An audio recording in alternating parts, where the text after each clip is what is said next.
All right. I'm drunk enough to tackle this one. So the problem of free will, but not free willy.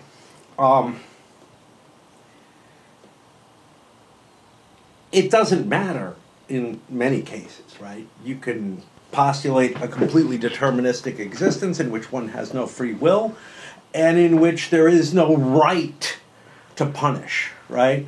There might be a necessity to punish, to stop, whatever. That's irrelevant, right? It serves no learning example. Or to whatever extent it does, it's within that deterministic framework. This is kind of the heart of my problem with certainly the Christian religion, the religions of the people of the books, let's just say.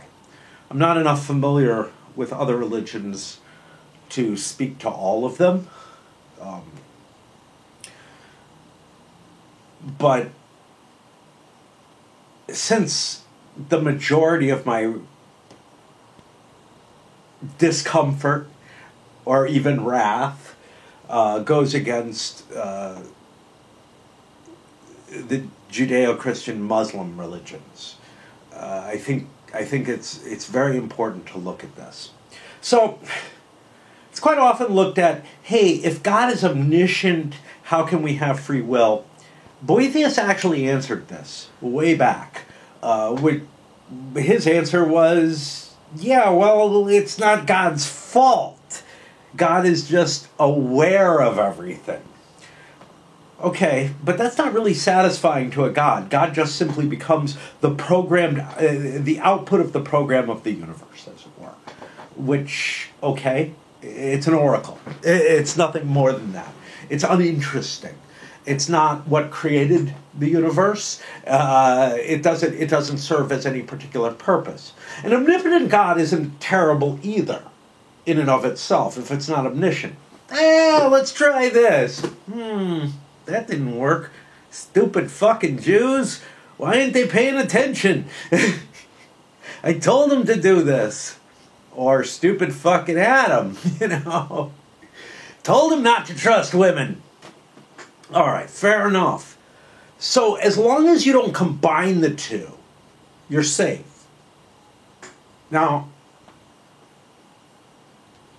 El, the God from whom Yahweh is derived, essentially, a Canaanite god, by the way.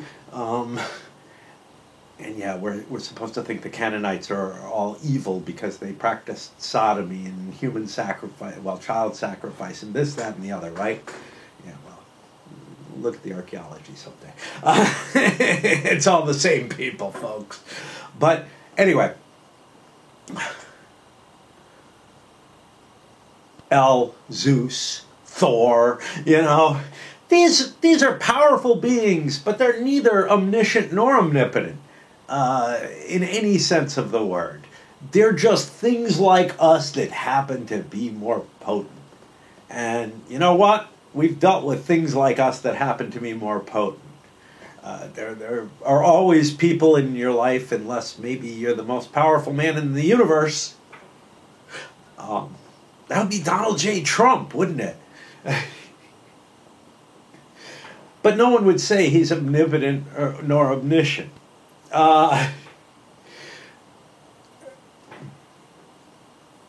Nor even timeless.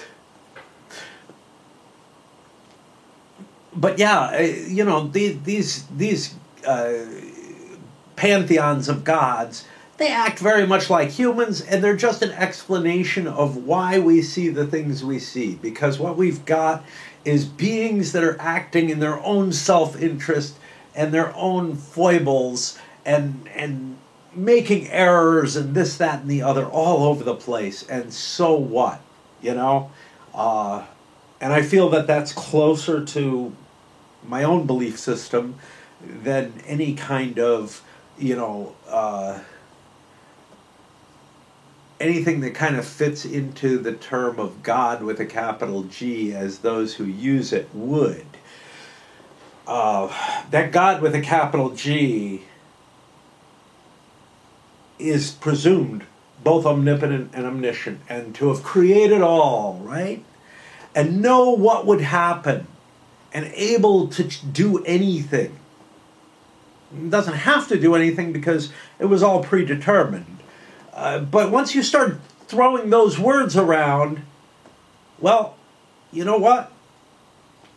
If God knew everything that was happening and put everything that was happening into motion, then we don't have free will. It's that simple. I don't find any argument that tries to explain away the omniscience and omnipotence that allows for free will. And therefore, there's no personal responsibility. God willed it. That's all it is, right? And from my own individualist position, I find that unsatisfying. I feel like there are things I learn from, etc. But of course, those things I learn from could be predetermined and everything. But it leaves me meaningless, and therefore is not satisfying as something to look to. You know, if I wind up my God properly, maybe I'll get the benefits I want. Sure, whatever, you know. But if I don't, I'll burn in hell. Well, great, you know. But God knew which way I would go, right? God knew which way Adam and Eve were going to go. Set it up that way anyway. God knew which way Satan was going to go. Set it up that way anyway. Everything in motion. Why? I don't know. Seems pretty fucking uninteresting to me, honestly. Like, from sort of an intellectual standpoint, you look at it and say, God's just fucking masturbating. Isn't that all it is? Yeah? Well, that's not very appealing. I don't want to be part of his wet dream. All right. Which leads to kind of my turn to animism. Because mechanistic and deterministic features appear to be baked into most of our classical physics. And this was a problem the Enlightenment really had, which is, A involves B, we can do a calculus to figure out, you know, the motions of the planets and the motions of the stars and whatnot. And there's still a lot we don't know, and that's where probability goes in. But when you flip a coin, is that really a probabilistic exercise? Or is it a mechanical exercise for which we don't know all the inputs? And that deterministic physical representation, and yeah, at least one of you knows where I'm getting this aspect from, is fundamentally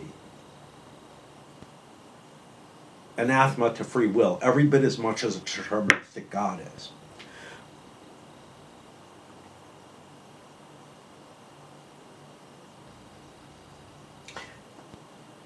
And I like free will. I like the idea of it. I can't argue and support it. I can't say I'm not completely a slave to all the inputs that went into my life, and that all those inputs themselves are slaves to inputs. Everything was predetermined at the Big Bang, and time is an illusion and all this shit. I can't really argue against that. But what I can say is it doesn't feel right. Right? Just, I feel like an individual. I feel like I'm given choices. I don't like the idea of there being some sort of human calculus. And so, for me, the kind of belief structure that is satisfying and appealing and aesthetically right to me, as it were, has to be one which takes free will into account. But the more and more we know about sort of macro influences and interactions, such as within the brain and whatnot, the more and more we learn and we see that, yeah, at least we can assign the probabilities and everything. And what are those probabilities? They're probably a situation of unknowns that we can't really put our finger on yet, but someday maybe we could. Maybe we don't have enough time in the universe. Maybe we don't have enough calculation power to be able to figure it all out. Maybe there's no way of abstracting that information further than the universe itself, which is to say that there, is no way to simulate and understand everything, but we can come up with probabilities of why, person X ends up as Jeffrey Dahmer, and person Y, suffering very similar type of childhood, ends up just a fuck up like me, or whatever. Not that I had a bad childhood. I'm not saying that. But I'm wired funny, okay?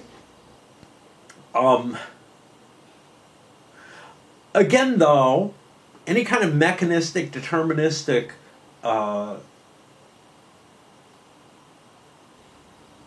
existence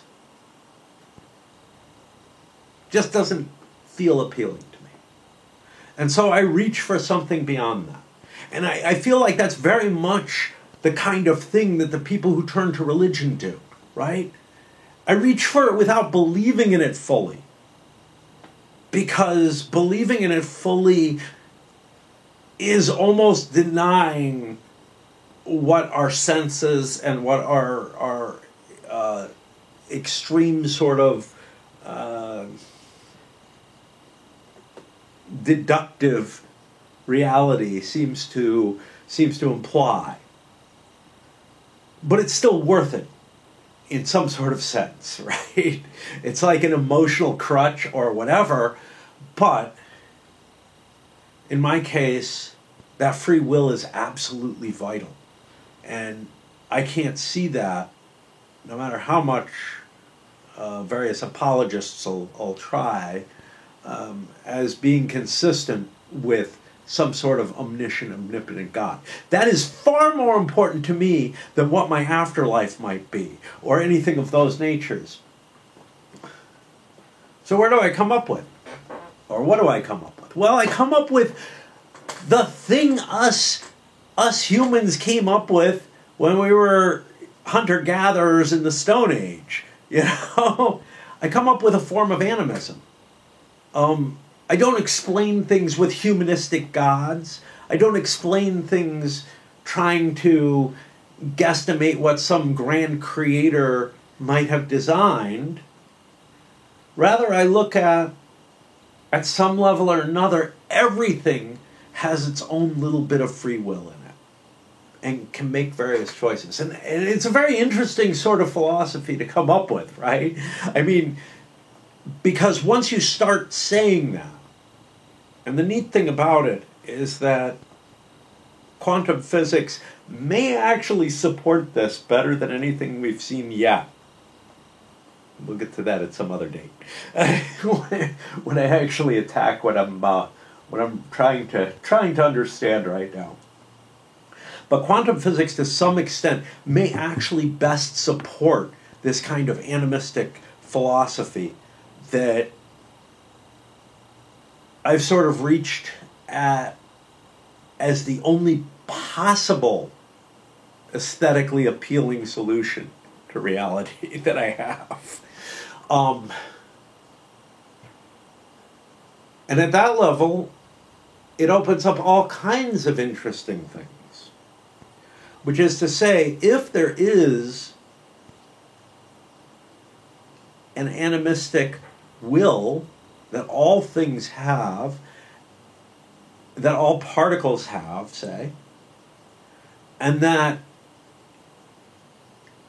it achieves certain emergent properties through a coalescence with other particles into objective things, like me, or this table, or the camera,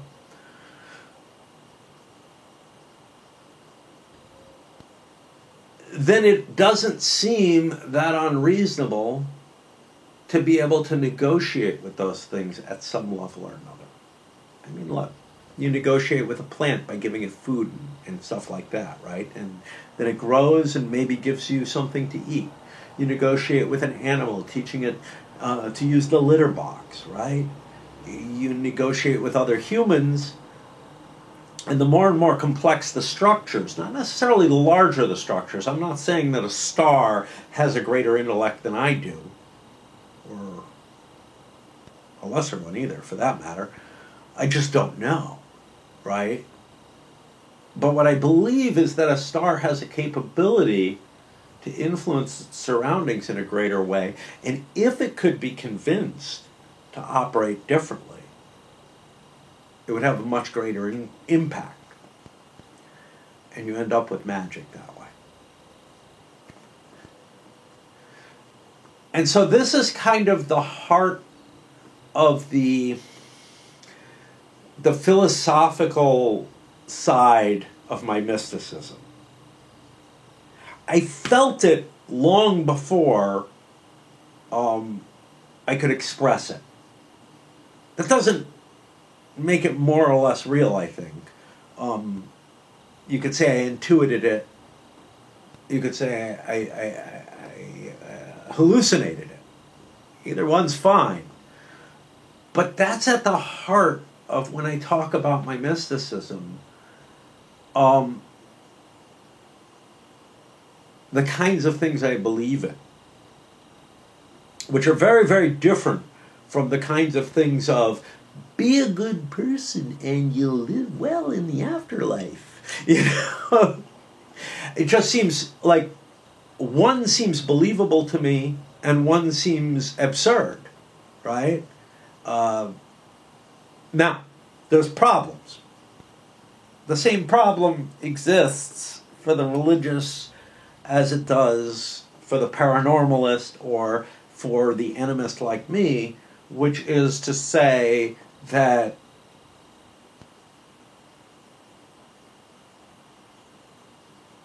the scientific method doesn't hold up to explore it appropriately. That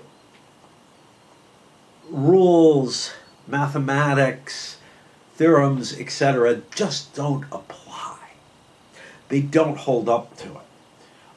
Things like falsifiability, they go out the window. Because essentially, I'm postulating a reality that, again, has miracles in it. The miracles are just different. They're not the miracles of praying for intercession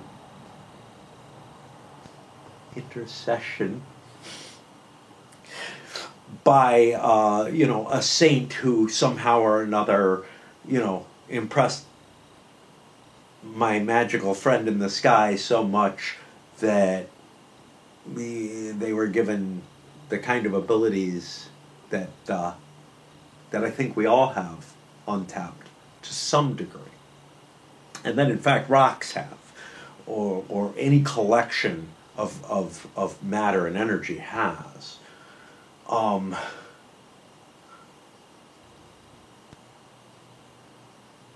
Of course, the problem to it all is that if you can't demonstrably show that it's effective, even under a probabilistic universe, it doesn't really help you. So, in reality, much like most religious people, I am forced to live within the bounds of the reality that we appear, that we experience, that we appear to exist in, that we imagine, whatever. But I see that as a limitation to my understanding and my capabilities of influencing either my experiences directly, and I'm perfectly willing to live in a world of delusions. I don't mind that. I see the dream world as a very powerful tool that, in terms of what I experience directly, is not that different from what you would call real life, right? Or the underlying reality or whatever. I don't see too much difference between the two. The only problem is that I wake up from the dreamlands, right? That's the only difficulty there. If I could transit completely, then that would be kind of cool, you know? That means I'm willing to take some kind of pill or not, and I don't know which one. I know it ain't the red one, but I don't know the difference between the blue and the black. Black sounds good, because not because I'm like, you know, racist or anything, but rather because I think embracing the darkness is actually what's vital here. And I'm not talking about darkness as in evil, I'm talking about darkness as in the unknown. That a full acceptance of the unknown and taking it on and saying I can modify that unknown into a reality that works better for me, it is more appropriate. But again, it doesn't really, like I've often said, there are a couple of ways to deal with the world. If you don't like how the world is, you can try to change the real world. That can be hard. Or you can try to change your perception of it, which in some cases can be easier. For example, I can be happy with my lot in life without really worrying too much, supposedly at least. I can be happy with my life. I can just change my perception of how my existence is. I can be pleased that I'm going to die and grow old. Not necessarily in that order. If it is, I've died already. But I'm not completely opposed to that theory either, because it does feel like everything that's important and valuable is already gone, and long gone. I'm not talking about, like, you know, with the death of my last wife or whatever. I'm talking about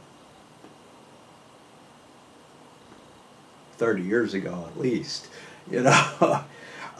That I abandoned this sort of capability and more flexible, more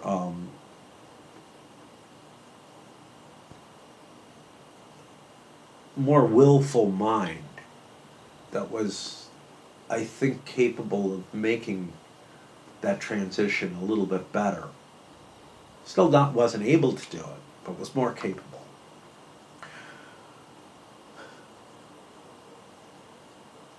But anyhow, this is the real problem for me, is this sort of, if you cannot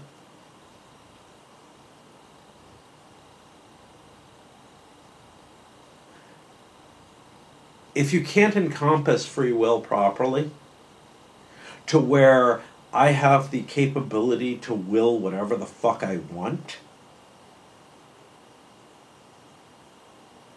it almost seems insufficient